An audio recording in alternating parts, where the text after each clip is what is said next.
I'm Nicole from Sodal Concepts, and we are proud to be partnering with the American Heart Association of Delaware. Their annual Heart Walk is their largest fundraiser of the year, and we really hope you consider joining our Sodal Concepts team. Today we are at the Clubhouse at Baywood with chefs Ryan Cunningham and Chris Parks.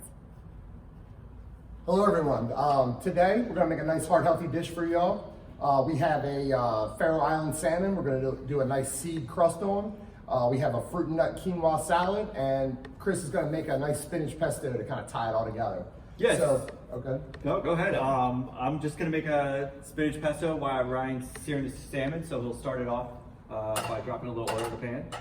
Make sure your pan's got some nice heat to it, because you really want to get a nice crust. The seeds are going to be nice and crunchy, so you're going to get a nice crust on it, but you want a nice golden brown to it.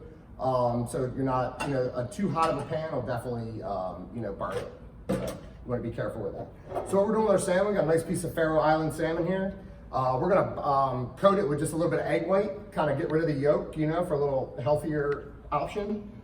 So we're going to take some egg white and just kind of rub the top of it. In this bowl here, I have some coriander seed that we ground up. Coriander seeds are a little bigger, so we thought grinding them would make a better difference in this dish. A little bit of salt. And then we have some flaxseed, which are very healthy for you. I like to stir them in my yogurt. I don't know about you, Chris. No, I love it, yeah. Yeah, very nice. Nice crunch and deliciousness. And a little bit of sesame seed. So we got a nice little mixture here: flaxseed, sesame seed, coriander seed, and salt. So after our salmon's kind of coated with that egg white, it's kind of act as a binder to kind of keep this crust on your salmon. Just going to kind of roll just the top side. You don't want to, if you want to roll the whole thing in it, you're perfectly welcome to. But I just like to do the top side so it really stands out. And we got a nice pan here, nice and hot. So we're going to throw that bad boy in there. You want to hear a nice sizzle when you put it in there? You can start to smell the coriander open up too and bloom as it starts to hit that oil. So that's really nice fragrance that'll fill up the aromas in your kitchen. So it'll be nice. Yeah, coriander is a really nice seed. Love it. Cilantro actually comes from coriander. Yeah. So while he's doing that, actually come over here and make a spinach pesto. So a couple reasons why we chose some of the ingredients that we did today. Spinach is considered a superfood. It is packed full of nutrients. It's really good. The dark leaves are good for your skin and your eyes and your hair.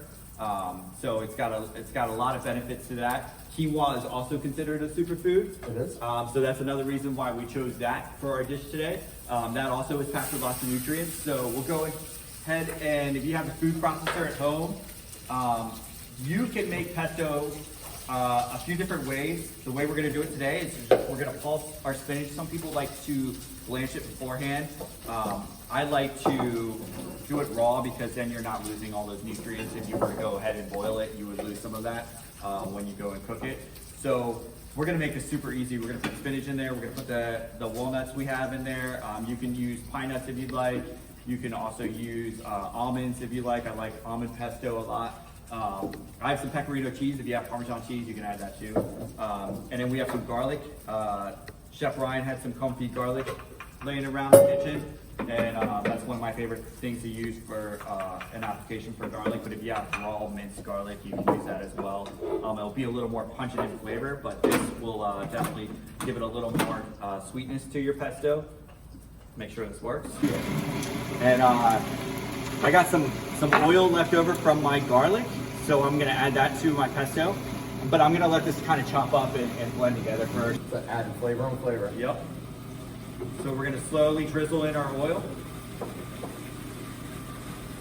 And I'm using a liberal amount of, I'm just kind of eyeballing it. So you can kind of want a thick consistency of your pesto. You don't want it too soupy.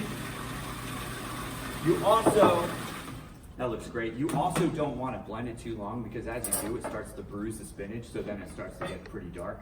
Let me add some salt to this real quick. And if you do make it too thin at first, you can always add more cheese. You can always add more nuts to kind of bind it a little bit if you end up with a little too much oil in there. How's your salmon doing? Our salmon's going wonderful. We got a nice crust on here. Oh, see how the seeds browned up really nicely. You can really smell that coriander. Yeah. Permeating the glorious Clubhouse at Baywood today. All right, so we got a pesto made. We got a nice piece of seared salmon with the crisp, crusty seeds on them. Okay. So what we're gonna do is kind of the starchy kind of vegetable option for this dish. We have some cooked quinoa. Quinoa cooked is a 2-to-1 ratio. You start with your liquid and your quinoa in the same pot, turn it on, bring it to a boil. Just kind of turn it down when it starts to boil, cover it, and then just let it kind of do its magic in there so it gets nice and soft. Generally about what, 15, 20 minutes, Jeff? Something like that. Yeah. It's usually about, it takes about 10 to boil since you're starting from cold. So we're gonna dump our quinoa right in there, get a nice little bit. We have a mixture here of toasted almonds, toasted walnuts, and golden raisins. That's gonna be our fruit and nut component of this. All heart healthy things for you. A little bit of that in there. Good protein. Your protein from your nuts, and you're gonna get a nice little sweetness when you bite into those raisins. Really nice. You'll always add a little bit of salt. I have some chopped fresh Italian parsley just to kind of freshen it up a little bit, give it that kind of floral taste, that herby goodness. And then we added for some color, for some flavor, just some shaved radish, just a regular red radish we shaved thin on a mandolin.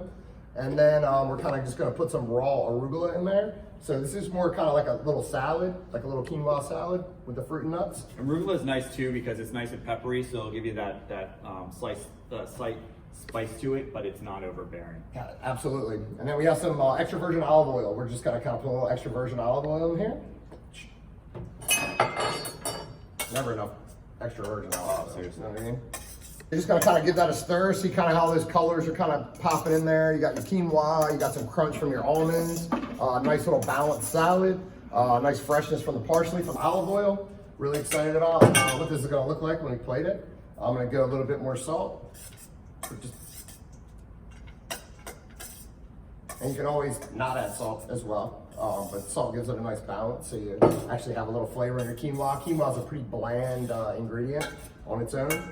So we got this nice little salad here kind of tossed, and I think we're gonna start plating our salmon. Okay. Our salmon just came out of this wonderful oven here that we have, and it is completely done. We got a nice seared crust on it, cooked about medium, really fired up about it. Can't wait to see what this bad boy looks like on here. This is just some reduced balsamic vinegar. We just take balsamic vinegar, reduce it by half, basically. So it makes like a little syrup. So this is just straight vinegar. We kind of do a little, you can do any kind of little design you want. I know people get really jiggy with it and do all kinds of cool stuff, but we just like the little circle and swirl kind of technique here. So what we're gonna do next is, this is also gonna add a little bit more sweetness to this quinoa to kind of balance that olive oil flavor. We're just gonna put a little pile of this quinoa down on the plate. Yeah, what I love about this dish is a lot of balance of flavors, a lot of things going on here, but yet it's easy to make. Yeah, I mean, you can put, a little bit, a lot, whatever you like. Our nice cooked piece of salmon. We're gonna kind of remember this is cold, this is a cold salad. So we're gonna put our nice piece of salmon right here next to it. All right. And then Chris is gonna top it off and really set it off with that glorious garlicky spinach pesto. Yeah, so you can be as conservative or as liberal as you want with no pun intended with this pesto. I love pesto, so I'm all about adding a bunch to it. But that'll really give it a nice balance to the rest of the dish. Yep, and then at the end too, I always like to just do a little olive oil swirl around the edge, kind of get a little bit more olive oil in there. And there you have it. Got a nice seed crusted salmon with spinach pesto and a fruit and nut quinoa salad. Nice job, Chef. Thank you. Thanks for your help today, Chris. Great day at Baywood. Thanks for watching, and please consider joining our Sodell Concepts Heart Walk team.